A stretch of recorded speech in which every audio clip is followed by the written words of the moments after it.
आज हम पढ़ेंगे बी लिम्फोसाइट्स के बारे में। लास्ट लेक्चर मैंने पढ़ा था कि मतलब जो टी लिम्फोसाइट्स है उसके मतलब CD4 positive helper T sales, CD8 positive cytotoxic T cells, उसकी एक्टिवेशन कैसे होती थी और उसके लिए कौन कौन से सिग्नल्स रिक्वायर्ड थे। यहाँ पर बी लिम्फोसाइट्स के बारे में पहले इन लोगों ने लिखा हुआ है कि MHA और B cells are produced in the bone marrow and undergo immunoglobulin rearrangements to become naive B cells and that expresses surface IgM and IgD। इसका मतलब यहाँ पर ये है कि हमारे पास जब बी सेल्स की प्रोडक्शन जब होती है वो कहाँ पर होती है, बोन मैरो में होती है। लेकिन इसकी जो आईजी की रीअरेंजमेंट है वो हो के मतलब उसकी रीअरेंजमेंट हो जाती है आईजी की और मतलब इम्यूनोग्लोबुलिन की, और वो हमारे पास क्या वो बन जाते हैं नेव बी सेल्स। नेव बी सेल्स का मतलब ये है कि बेबी बी सेल्स बन जाते, न्यू बी सेल्स बन जाते। और जब इनिशियली बी सेल्स बनते हैं तो हमारे पास एक्सप्रेस करते हैं कौन सी एंटीबॉडीज, आईजीएम और आईजीडी को जो है ना एक्सप्रेस करते हैं। आगे मैं एक्सप्लेन करता हूँ कि हमारे पास आईजीई और आईजीए और ये कैसे बनेंगे आगे। तो यहाँ पर जिस तरह हमने टी लिम्फोसाइट के लिए पढ़ा था कि ये वहाँ पर क्या होंगे, दो सिग्नल्स उसके लिए रिक्वायर्ड है। तो यहाँ पर भी जो है ना बी सेल्स के लिए कुछ एक्टिवेशन के लिए सिग्नल्स होते हैं और उसकी बी सेल्स को एक्टिवेट करते हैं।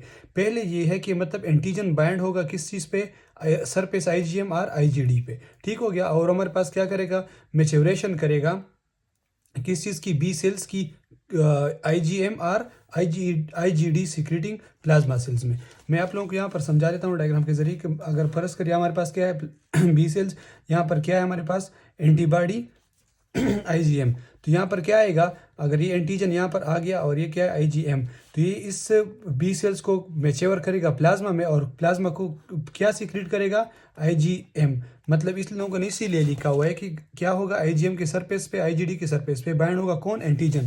जैसे कि ये एंटीजन यहाँ पर बाइंड हो गया और इसी ने इस बी सेल्स को मैच्योर किया और मैच्योर करके क्या बनाया, आईजीएम और आईजीडी सिक्रेटिंग प्लाज्मा सेल्स। तो ये जो सेल बन गया ये मैच्योर हो गया, प्लाज्मा सेल बन गया। और या तो आईजीएम बनेगा, आईजीएम सिक्रेटिंग प्लाज्मा सेल बनेंगे, या तो आईजीडी सिक्रेटिंग प्लाज्मा सेल्स बनेंगे। तो इनिशियली ये प्रोसेस होता है और एंटीजन जब अटैच हो जाता है यहाँ पर।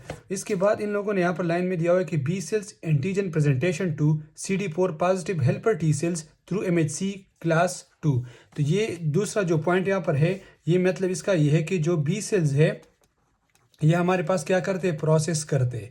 किस चीज़ को प्रोसेस करते हैं, जो मतलब एंटीजन वगैरह इसको प्रोसेस करते हैं और ये फिर प्रेजेंट करते हैं किसके सामने, प्रेजेंट करते हैं इन फ्रंट ऑफ, किसके सामने, in front of CD4 positive helper T sales, ठीक हो गया। तो ये हमारे पास क्या करते हैं, बी सेल्स प्रोसेस करते हैं सारे एंटीजन वगैरह को और वो फिर प्रेजेंट करते हैं CD4 positive helper T sales को। तो मैंने आप लोगों को बताया था कि CD4 positive plus T cells उस सेल्स को जो है ना आइडेंटिफाई या रिकॉग्नाइज करेंगे जिनके पास क्या होगा, MHC क्लास 2। ये तो प्रोसेस इसने किया है, ये उसके पास होगा। तो ये इस जो ये CD4 पॉजिटिव सेल है इस चीज़ को रिकॉग्नाइज करेंगे और एंटीजन को रिकॉग्नाइज करेंगे, ठीक हो गया। अच्छा, ये कैसे होता है, यहाँ पर है कि CD4T receptor on B cell bind CD4T ligand on helper T cells providing second signal activation. ये एक सेकंड सिग्नल एक्टिवेशन है बी सेल्स के लिए। क्या होता है, जो हमारे पास CD4T रिसेप्टर है, क्या है, रिसेप्टर, ये हमारे पास किस चीज़ पे प्रेजेंट है, ये ऑन बी सेल्स पे है, किस चीज़ पे, बी सेल्स पे। और ये जाके CD4T लाइगेंड पे अटैच हो जाते हैं, किस पे है, on helper T sales, on helper T sales. तो ये हमारे पास क्या है, जब ये यहाँ पर अटैच हो जाता है बी सेल्स का जो CD4T रिसेप्टर है और CD4T ligand on helper T sales, तो ये हमारे पास सेकंड सिग्नल एक्टिवेशन के लिए देता है किस चीज़ की, बी सेल्स की। तो ये हमारे पास बी सेल्स को फिर क्या करते हैं, बी सेल्स को एक्टिवेट करते, क्या करते हैं, एक्टिवेट। अच्छा, फिर लास्ट लाइन में यहाँ पर लिखा हुआ है कि helper T cell then secretes IL4 IL5 जो कि हमारे पास इंटरल्यूकिन 4/5 जो है मीडिएट करते B cell isotype switching, hyper mutation, maturation to plasma cells. फिर ये हेल्पर टी सेल्स के जरिए हमारे पास क्या करते हैं, पहले मैं आप लोगों को ये बता दूं यहाँ पर क्या था, मैंने आप लोगों को ये लाइन में बताया कि जो इनिशियली क्या होता है, इनिशियली जब नए बी सेल्स बनते हैं, जब बी सेल्स बनते हैं बेबी बी सेल्स, मतलब ये कि नाइव सेल्स जो बनते हैं, बेबी सेल्स बनते हैं, इनिशियली क्या करते हैं, IgM और IgD को जो है ना हम इम्यूनोलॉजी में फिर इसके बारे में पढ़ेंगे और पीछे एक यहाँ पर कुछ टॉपिक्स है इम्यूनो डिफिशियंसी में, उसमें हम पढ़ेंगे फिर। लेकिन यहाँ पर ये है कि IgM और IgD तो बन गया, लेकिन इसकी जो स्विचिंग है किस चीज़ की तरफ, जो हमारे पास स्विचिंग होती है IgE में IgA और IgG, तो उसके लिए कौन रिक्वायर है? IL-4 IL-5, क्या?